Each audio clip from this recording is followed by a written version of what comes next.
So, and Vrabel's a fascinating figure too in this whole thing, Mike. He's 48, man, and he brings an identity, right? I mean, because when you're, I was talking about this earlier in the show, and I'm mixing sports here, but we just saw the Milwaukee Bucks fire a coach that's 30-13 because they determined through the first half of a season, you know what?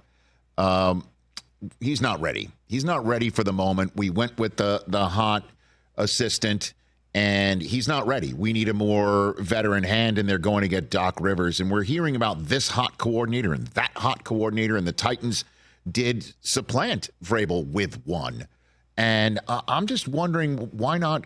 And we're seeing some guys who what you're going to get: Belichick, Harbaugh, and Vrabel's one of them too. What's the scoop there, Mike?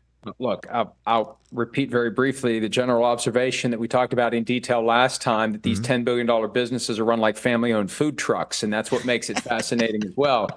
But now that Vrabel's available, look, the Chargers interviewed him, and he's on that radar screen. He's possibly going to be the coach of the Chargers. We'll see.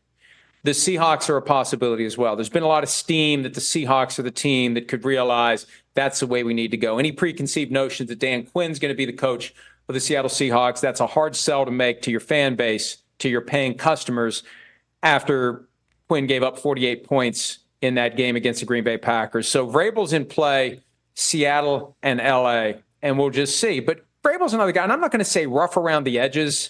He's just one of these guys that's going to come in and tell you what he thinks. He's not going to pretty it up. He's going to be very blunt. He's going to be very direct. He's a coach that likes to coach everyone. He's got advice for you on anything and everything.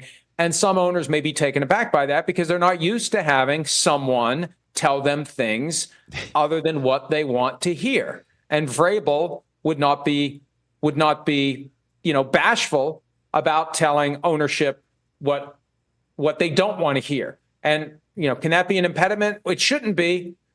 But again, we're talking about decisions being made by people who have passed no test to take the reins of a professional sports franchise. Catch the Rich Eisen Show every single day on the Roku channel, 12 to 3 Eastern, for free.